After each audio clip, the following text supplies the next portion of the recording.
தமிழ் சொந்தங்கள் அனைவருக்கும் ராமநாதபுரம் மாந்தோப்பு லோயஸ் முத்திரையரின் மோர்கொணர கௌரவங்களே. இப்போ நம்ம எங்கே இருக்குன்னு பார்த்தீங்கன்னா, ராமநாதபுரம் மாவட்டம் திருவடனை தாலுகா சோழியாக்குடிக்கு உட்பட்ட காந்தி நகர் முத்திரையர் தெருவில் தான் இருக்கும்.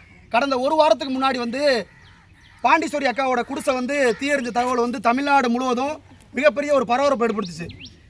அந்த குடிசை தீயறிஞ்ச விஷயமா இப்போ நேரில் அந்த குடும்பத்தை சந்தித்து பேசணும்.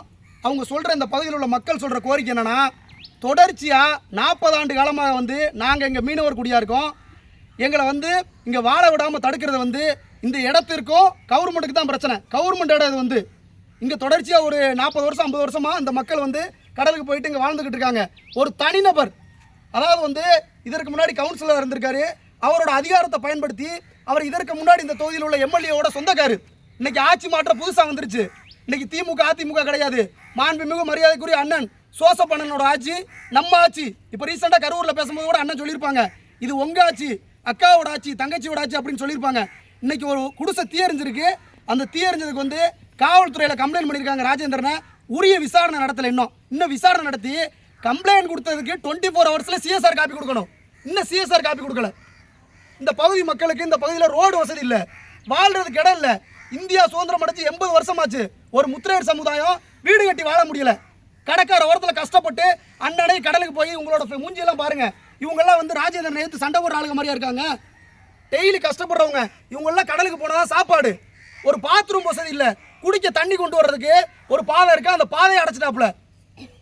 இந்த காலத்திலையும் இந்தியா சுதந்திரம் அடைச்சு இந்த டெக்னாலஜி காலத்திலையும் சோசியல் மீடியா இருக்கிற காலத்திலையும் இந்த மாதிரி அநியாய அக்கிரமம் ஒரு சமூகத்துக்கு நடக்குதுன்னா, நான் பிறந்த முத்திரையர் சமூகத்துக்கு தான் இந்த அநியாயம் நடக்குது. இந்த தொகுதியோட எம்எல்ஏ அண்ணன் ராஜவண்ணன் கவனத்திற்கும், குறிப்பாக இந்த தொகுதியோட எம்எல்ஏ அண்ணன் அமைச்சராக இருக்காங்க, அமைச்சர் அண்ணனோட கவனத்திற்கும், தமிழக முதல்வர் மாண்புமிகு சோசப்பண்ணன் கவனத்திற்கும் இந்த வீடியோ போகணும். கண்டிப்பாக இந்த வீடியோ பார்த்தோன்னே இந்த மக்கள் வைக்கிற கோரிக்கை, நாங்கள் 40 வருஷமாக இங்கே இருக்கோம், வாழ்கிறதுக்கே வழி இல்லாமல் இருக்கோம், எங்களுக்கு இலவச பட்டா கொடுங்க அப்படின்னு கேட்குறாங்க. ஒரு குடும்பம் தனிநபராக இருந்தால் கூட பட்டா வழங்குறதுக்கு யோசிக்கலாம். இங்கே 50 வீடு இருக்குது, 20 வீட்டுக்கு பட்டா இல்லை. 10 ஆண்டுகள் ஒரு இடத்துல வாழ்ந்தால் கூட அதுக்கு பட்டா கொடுக்கறதுக்கு கவர்மெண்ட்டில் உரிமை இருக்குது. கண்டிப்பாக தமிழக முதல்வர் ராமநாதபுரம் மாவட்ட நிர்வாகம் நினச்சா கண்டிப்பாக நடவடிக்கை எடுக்கலாம். கண்டிப்பாக நடவடிக்கை எடுக்கிறீன்னு இந்த பகுதியில் உள்ள முத்திரையர் மக்கள் நாங்கள் நம்புகிறோம். குறிப்பாக இந்த தொகுதியோட எம்எல்ஏக்கு நம்ம மக்கள்லாம் ஓட்டு போட்டனால இந்த தொகுதியோட எம்எல்ஏ ராஜவண்ணன் அமைச்சர் ஆக்கியிருக்காங்க. கண்டிப்பாக நடவடிக்கை எடுக்க நம்புகிறோம். உண்மை குற்றவாளி இந்த மக்கள் என்ன சொல்கிறாங்கன்னா, ராஜேந்திரன் தான் இதுக்கு முழுக்க காரணம். உண்மை குற்றவாளி ராஜேந்திரன் தொண்டி காவல்துறை கைது செய்யவில்லை என்றால் ராமநாதபுரம் மாவட்டம் மட்டும் இல்லை, தமிழ்நாடு முழுவதும் அனைத்து சமூக அமைப்பை ஒன்றிணைத்து மிகப்பெரிய ஆர்ப்பாட்டத்தை ராமநாதபுரம் மாவட்ட ஆட்சியர் அலுவலகத்துக்கு முன்பு நடத்துவோம்.